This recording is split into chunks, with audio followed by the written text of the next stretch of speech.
जय भीम, नमो बुद्धाय साथियों। अपना टॉपिक हम शुरू करने जा रहे हैं। हमारा आज का टॉपिक है आदिकाल। आदिकाल से किस किस तरह के प्रश्न बनते हैं परीक्षाओं में, उन्हीं को लेकर चर्चा कर रहे हैं हम लोग। चलिए स्टार्ट करते हैं।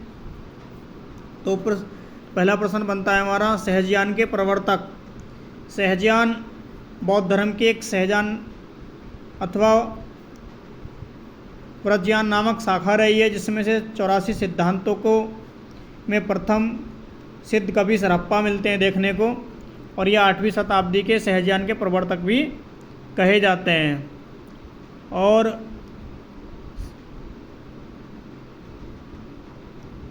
इनके बचपन का नाम राहुल भद्र और सरोज ब्रज आदि नाम से इन्हें जाना जाता है, और सरहप्पा के नाम से इन्हें प्रसिद्धि मिली। सरहप्पा के नाम को ही राहुल संस्कृत्यायन ने हिंदी का पहला कवि माना है। चर्चा कर लेते हैं इनकी। तो दोहा कोश इनकी रचना मानी जाती है। ठीक है। इसके अलावा अगला प्रश्न बनता है हमारा, संदेश रासक के रचयिता कौन है। संदेश रासक के रचयिता अब्दुल रहमान है। संक्षिप्त में आपको दिखा रहा हूँ इसीलिए कि आपको संक्षिप्त कोई नहीं दिखाने वाला है, ना कोई पढ़ाने वाला है संक्षिप्त, क्योंकि लोग अपना सिर्फ लाइक शेयर के चक्कर में बने रहते हैं। अपभ्रंश भाषा के समर्थ कवि अब्दुल रहमान है। संदेश रासक नामक ग्रंथ काव्य ग्रंथ की रचना है। संदेश रासक एक खंड काव्य है, तो ये भी बन जाता है संदेश रासक एक किस तरह का काव्य है। प्रश्न ये बनता है तो ये खंड काव्य है। इसमें विक्रमपुर की रानी वियोगिनी की ब्रह कथा का वर्णन किया गया है, और खड़ी बोली में प्रथम कवि अमीर खुसरो हैं। अब्दुल रहमान ने खाली इकबारी, 4 शतक जैसी गज़लें आदि लिखी हैं। तो अब्दुल रहमान मुस्लिम कवि हैं, और इन्होंने जो है संदेश रासक लिखा है। चलिए अगला क्वेश्चन हमारा, एक प्रश्न बनता है आगे, और कि विद्यापति की कौन सी रचना अभी तक संपादित होकर प्रकाशित नहीं हुई है। तो कीर्ति लता, कीर्ति पताका, पदावली, इनमें से कोई नहीं। तो इनमें से कीर्ति पताका ऐसी रचना है इनकी जो अभी तक प्रकाशित नहीं हुई है। लेकिन विद्यापति जी के बारे में अन्य प्रश्न बन सकते हैं। नंबर 1 प्रश्न बन जाता है कि जैसे देखिए मैंने चुनिंदा प्रश्न निकाला हूँ, जातीय कवि कहे जाते हैं। तो ऐसा कौन कवि है जिसे जातीय कवि के नाम से संबोधित किया जाता है। तो विद्यापति जी है। हिंदी साहित्य के आदिकाल के श्रृंगारी कवि तथा मैथिली कोकिल, कविशेखर व अभिनव जयदेव जैसे उपनामों से इन्हें अभिहित किया गया है। और विद्यापति जी की रचना कीर्तिलता, कीर्ति पताका, पदावली आदि काव्य ग्रंथ इनके माने जाते हैं। दूसरे, आसदाता कीर्ति सिंह, शिव सिंह वीरता का वर्णन इन्होंने किया है, क्योंकि इन दोनों राजाओं के आश्रय में रहते थे, इसीलिए आसदाता हैं ये इनके, और इन्होंने अपने आसदाताओं की वीरता का वर्णन किया है। अगला प्रश्न है हमारा, माधव हम परिणाम निराशा, यह काव्य पंक्ति किस कवि की है। तो यह विद्यापति जी की है। विद्यापति वही जो ऊपर पढ़ चुके हैं हम। तो विद्यापति जी बिहार प्रांत के दरभंगा जिले के बिपसी नामक गांव के निवासी थे। इनके गुरु का नाम पंडित मिश्र था। और अभी एक प्रश्न था ऊपर, हमने देख लेते हैं फिर से। जातीय कवि कहे जाते हैं विद्यापति। तो किसने इन्हें जातीय कवि कहा है वो भी हम दिखा देते हैं आपको। बच्चन सिंह जी हैं, एक बच्चन सिंह हैं, इन्होंने इन्हें जातीय कवि की संज्ञा दी है। ये प्रश्न बन जाता है कि जातीय कवि की संज्ञा किसे दी गई है। तो विद्यापति जी को। किसने दी है। तो बच्चन सिंह जी ने। सिद्ध कवियों द्वारा प्रयुक्त भाषा को क्या कहा जाता है। सिद्ध कवियों, जो 84 सिद्ध कवि हैं, उनकी जो भाषा थी उसे किस तरह की संज्ञा दी जाती है। तो डिंगल, अपभ्रंश, अट्ठव या संध्या। तो संध्या भाषा का प्रयोग इन कवियों ने अपनी रचनाओं में किया है। अगले प्रश्न की ओर चलते हैं हम। वही महत्वपूर्ण प्रश्न है जो अक्सर परीक्षाओं में पूछे जाते हैं, उन्हीं के बारे में चर्चा की जाएगी बस यहाँ।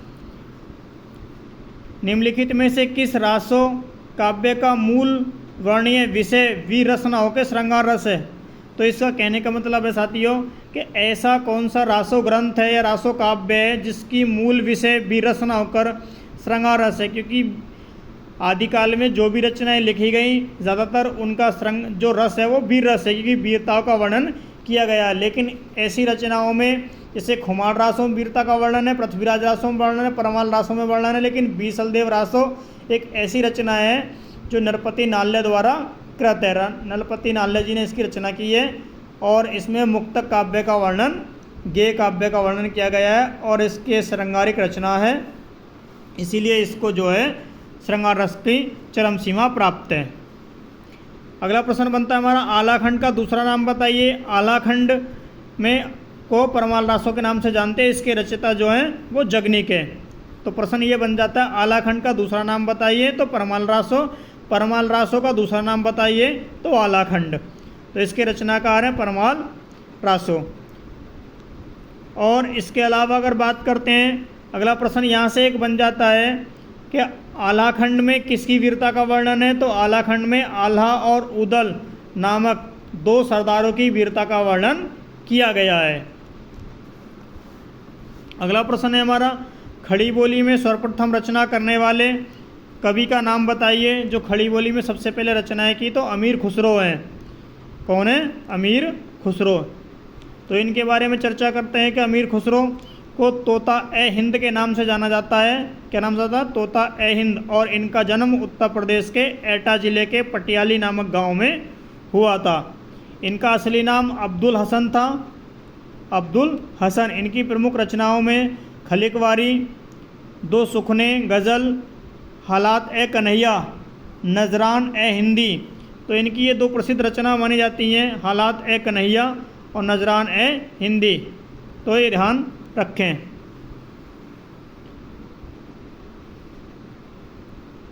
देखो अभी मैंने बताया था, तो फिर वो क्या परमाल रासो काव्य कृति के कवि हैं तो जगनिक हैं।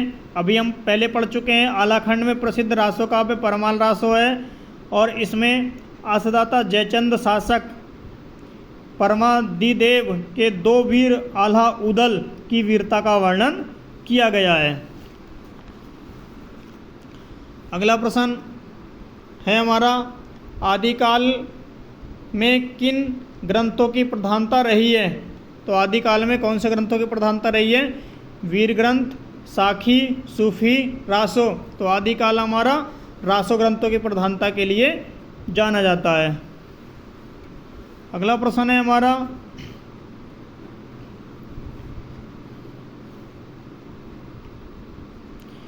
बीसलदेव रासों में किस शैली का प्रयोग किया गया है? तो बीसलदेव में सांग्रायिक, आख्यक, प्रबंधन या गे। तो गे शैली का इन्होंने प्रयोग किया गया है इस रचना में। अगला प्रश्न है हमारा, जयमंक जस चंद्रिका के रचयिता का नाम बताइए। केदार भट्ट, नरपति नाल्य, नल्ल सिंह या मधुकर। तो जयमयंक जस चंद्रिका जो है वो मधुकर की रचना है। इसके अलावा अगला प्रश्न है हमारा, देखते हैं अगले प्रश्न पे चलते हैं हम। लाइक शेयर करते रहिए अपने दोस्तों को।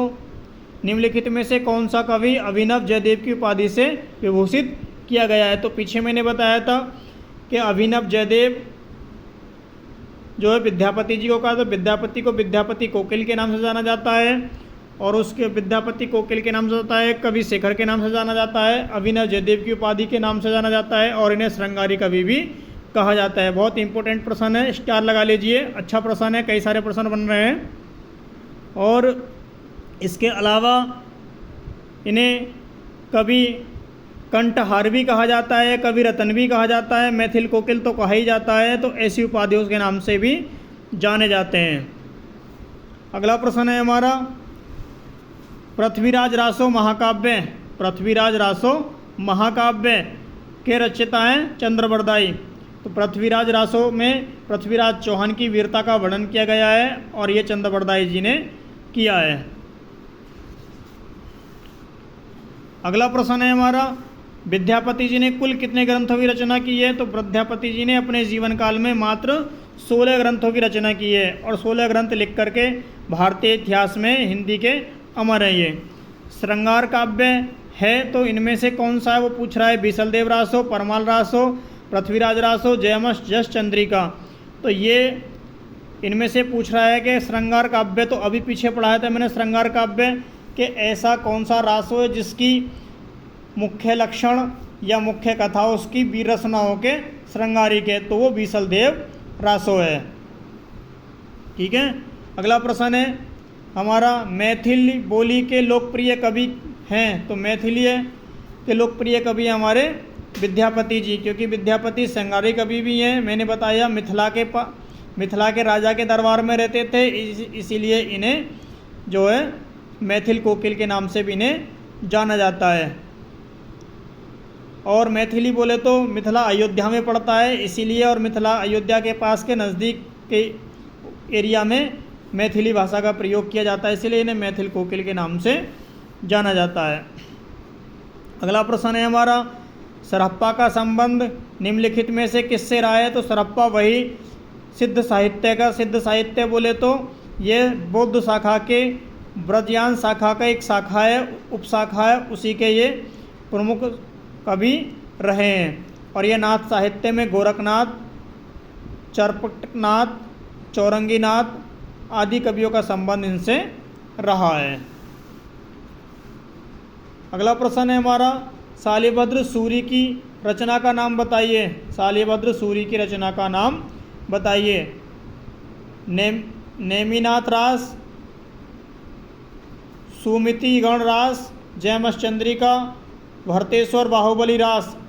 तो शालिभद्र सूरी की रचना भरतेश्वर बाहुबली रास है और ये 1184 ईस्वी में लिखी गई और 205 छंदों का खंड काव्य है। तो एक प्रश्न के साथ 4 प्रश्न जुड़ रहे हैं। तो शालिभद्र सूरी की रचना का नाम भरतेश्वर बाहुबली रास है, 1184 ईस्वी में लिखी गई, 205 छंदों का वर्णन किया गया और एक खंड काव्य है। चलिए अगला प्रश्न देखो, अमीर खुसरो को किस नाम से जानते हैं? तो अमीर खुसरो को भी पीछे बताया मैंने, तोता ए हिंद के नाम से जानते हैं और यह चिश्ती संप्रदाय में दीक्षित थे। और निजामुद्दीन औलिया जो थे उनके शिष्य रहे ये निजामुद्दीन औलिया के। तो इन्हें हिंदुस्तान की तूती भी कहा जाता है, तूतिया ए हिंद भी कहा जाता है और ये हिंदी के खड़ी बोली के प्रथम कवि भी माने जाते हैं। चलिए लाइक शेयर करते रहिए। उपदेश रसायन के रचयिता का नाम बताइए। उपदेश रसायन के रचयिता का नाम बताइए। जिनदत्त सूरी हैं, जिनदत्त सूरी।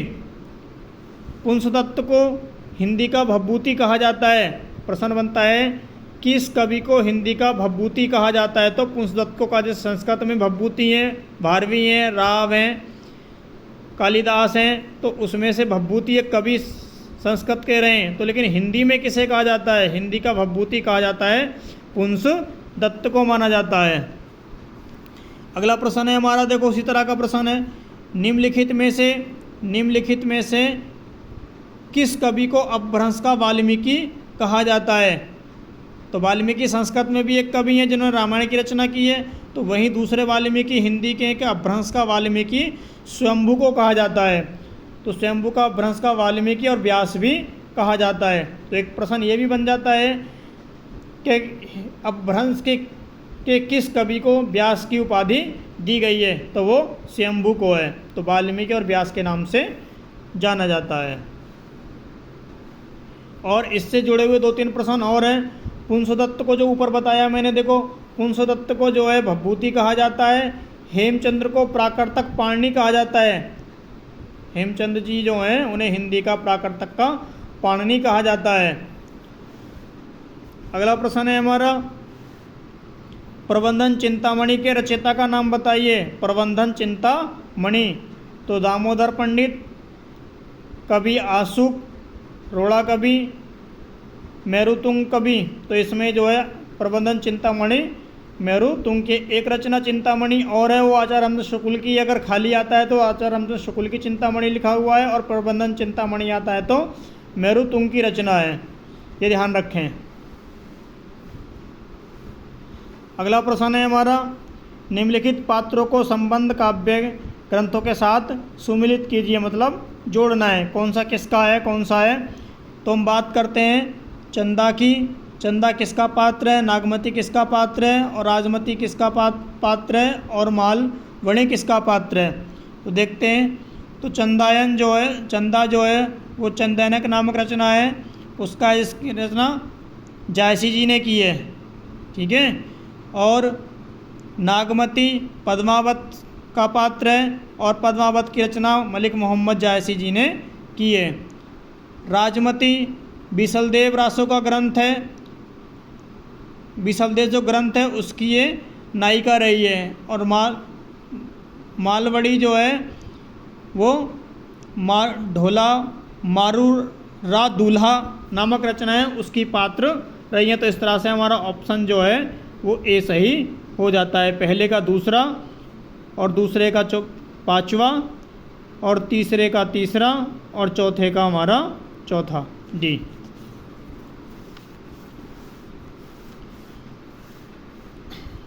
अगला प्रश्न है हमारा,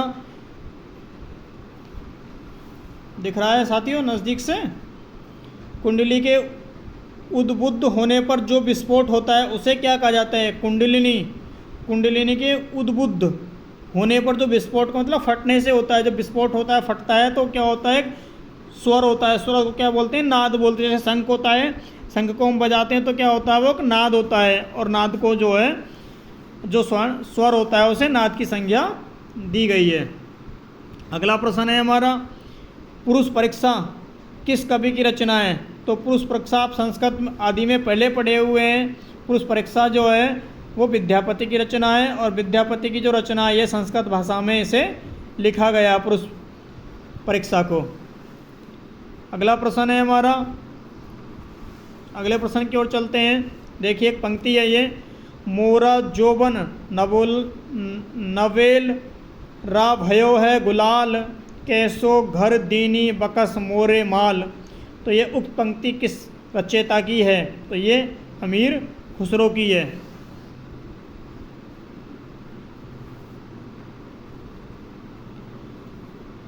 अगला प्रश्न है हमारा, कीर्तिलता किस भाषा की रचना है। कीर्तिलता किस भाषा की रचना है। तो अपभ्रंश की है, और अपभ्रंश रचना जो है वो आदिकाल में बोली जाती है। और कीर्तिलता के जो कवि हैं वो विद्यापति जी हैं, ठीक है, ध्यान रखने वाली बात है।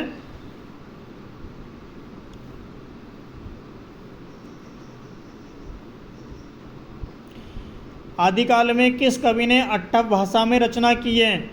अमीर खुसरो, अब्दुल रहमान, कुतुबिन, मंझन। तो इसमें से बताइए कमेंट करके जल्दी, किसने कौन सी रचना की है। तो आदिकालिक कवि ने अट्ठव भाषा का प्रयोग किया है वो अब्दुल रहमान जी हैं। तो अब्दुल रहमान के पहले भी पढ़ा चुके अब्दुल रहमान के बारे में। अब्दुल रहमान का संदेश रासक पहला धर्मोत्तर ग्रंथ माना जाता है, और इसमें अट्ठव भाषा का प्रयोग किया है। देसी भाषा में किसी मुसलमान द्वारा लिखित प्रथम काव्य ग्रंथ है, और इसका काफ़ी लोगों ने विरोध किया था। हिंदू लोगों ने कि आप मुस्लिम हो के हिंदी रचना कैसे कर सकते हैं, इस तरह का विरोध इन्हें झेलना पड़ा था। लेकिन आगे अगला प्रश्न हमारा है, फारसी का यह कथन किसने कहा था। मैं हिंदी की तूती हूँ, तुम्हें मुझसे कुछ पूछना हो तो हिंदी में पूछो, तब मैं तुम्हें सब कुछ बता दूंगा। यह कथन किसका है। अमीर खुसरो का है, सूरदास का है, तुलसीदास का है, रविंद्रनाथ ठाकुर का है। तो पहले भी मैं बताया था कि तूती याद रखें, हिंदी की तूती, हिंदी ए तूती, हिंदुस्तान ए तूती, तोता ए हिंद आदि के नाम से अमीर खुसरो को जानते, और अमीर खुसरो हिंदी के खड़ी बोली के प्रथम कवि माने जाते हैं। चलिए अगले प्रश्न की ओर देखिए। आल्हा, आल्हा किस ऋतु में गाया जाता है। आल्हा एक गीत है, और यह गीत जो है एक वीर काव्य है, और वर्षा ऋतु में इसका गायन गाया जाता है। और ख़ास तौर से ये उत्तर प्रदेश में गाया जाता है बुंदेलखंड वाले क्षेत्र में। अगला प्रश्न है हमारा, अपभ्रंश के प्रथम महाकवि कौन थे? अपभ्रंश के प्रथम महाकवि, एक कवि और होते हैं महाकवि, तो महा मतलब बड़े, तो सबसे ज़्यादा सम्मान जो मिला है वो अपभ्रंश काल में शंभू जी को मिला है। शंभू को, इनकी रचना कौन सी? शंभू के बारे में मैंने बताया, विद्या, इनकी रचनाओं के बारे में पहले पढ़ चुके हैं हम 8वीं शताब्दी में। और अपभ्रंश के वाल्मीकि भी इन्हें कहा जाता है, शंभू भी कहा जाता है और वाल्मीकि भी कहा जाता है। अगला प्रश्न है, हिंदी का प्रथम महाकाव्य कौन सा है? तो हिंदी का प्रथम महाकाव्य पृथ्वीराज विजय, रामचरितमानस, पद्मावत और पृथ्वीराज रासो। तो यहाँ बच्चे कंफ्यूज हो जाएंगे कि ये चारों ऑप्शन ही महाकाव्य में माने जाते हैं, लेकिन वो पूछ रहा है हिंदी का पहला महाकाव्य है। तो हिंदी का पहला महाकाव्य आता है अगर बात करते हैं तो, क्योंकि रामचरितमानस भी एक महाकाव्य है। रामचरितमानस की रचना किसने की है? तुलसीदास जी ने की है। पद्मावत भी महाकाव्य है, पद्मावत की मलिक मोहम्मद जायसी रचना की है। तो वही पृथ्वीराज रासो है। पृथ्वीराज रासो में पृथ्वीराज चौहान का वर्णन किया गया है, उनकी युद्धों का वर्णन, वीरता का वर्णन किया गया है। इसीलिए क्योंकि आदिकाल में सबसे पहले यही लिखा गया, इसीलिए सबसे पहले हिंदी का महाकाव्य पृथ्वीराज रासो है। और साथियों ये पूछ लेता है कि पृथ्वीराज रासो महाकाव्य में सर्गों की संख्या बताइए। तो 69 सर्ग हैं इसमें, इसे सर्ग या अध्याय भी कहते हैं। ये पूछ लेता है कि 69 सर्गों वाला महाकाव्य कौन सा है? तो पृथ्वीराज रासो है। लेकिन ये आचार्य राम शुक्ल ने हिंदी का प्रथम महाकाव्य माना था, लेकिन इसका अपवाद है। डॉक्टर वूलर ने इसे अप्रमाणित घोषित कर दिया है कि यह जो रचना है वो इस तरह से वो अप्रमाणित है कि यह प्रथम महाकाव्य नहीं है, ऐसा मानना है। एक पंक्ति है, देखो फिर आगे बहुत अच्छी पंक्ति है। 12 बरस लो कूकर जीवे, अरु 13 लो जिए सियार, बरस 18 क्षत्रिय जीवे, आगे जीवन को धिक्कार। तो कहने का मतलब है इस पंक्ति का कि 12 वर्ष, कुकर माने कुत्ता, कि कुत्ते की जो आयु होती है वो 12 वर्ष तक होती है। अरु 13 लो जियो सियार, सियार जो होता है गीदड़ होता है, उसकी 13 वर्ष आयु होती है। बरस 18 क्षत्रिय जीव के, क्षत्रिय जो 18 वर्ष की आयु तक ही जीता, उससे ऊपर जीवन को धिक्कार, क्योंकि वो अपने कर्तव्य का ठीक से निर्वाह नहीं करता है, कमज़ोर आदमी की रक्षा नहीं करता है, ये देश के प्रति समर्पित नहीं है, तो उसके जीवन को धिक्कार है। ऐसी पंक्ति किस रासो काव्य में लिखी गई है? तो परमाल रासो में लिखी गई है। और परमाल रासो जो है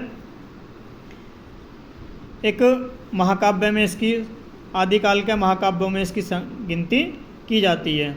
अगली है, देखो एक पंक्ति और है, पियू चित्तौड़ ने आवऊ सावण पहली तीज। तो ये खुमार रासों से ली गई है, इसके रचयिता दलपति जी हैं। इस पंक्ति का भाव ये है कि पिया चित्तौड़ ने आवऊ, कि पिया अभी चित्तौड़ नहीं आ रहे हैं। सावन, सावण का मतलब सावन से, पहली तीज, तीज का मतलब तीजो त्यौहार आता है तीज वाला, तो कह रहे पिया अभी तक चित्तौड़ नहीं आए और सावन की पहली तीज आ चुकी है। तो ये खुमार रासो से ली गई है और इसके रचयिता दलपति विजय हैं। चलिए अगला प्रश्न देखते हैं, लास्ट प्रश्न की ओर चलते हैं हम। अपभ्रंश को पुरानी हिंदी किसने माना है? अपभ्रंश को पुरानी हिंदी किसने माना है? तो चंद्रधर शर्मा गुलेरी जी ने माना है, क्योंकि अपभ्रंश की पुरानी हिंदी के सर्वमान्य कवियों में चंद्र शर्मा गुलेरी, धर्मा गुलेरी वही गुलेरी है जिनकी एक प्रसिद्ध रचना है उसने कहा था। ठीक है साथियों, आशा करता हूँ कि समझ में आ रहा होगा। थोड़ा लाइक करते रहिए, कमेंट्स करते रहिए, शेयर कीजिए अपने दोस्तों को, जिससे मोटिवेशन मिले। आपको भी हमको भी समय लगता है बनाने में, टाइम लगता है, इतने अच्छे से मैं आपको समझा रहा हूँ, शायद कोई ना समझा पाए, उस तरह के प्रश्न मैं निकाल करके आपको समझा रहा हूँ। ठीक है साथियों, आज के लिए इतना ही। जय भीम, नमो बुद्धाय।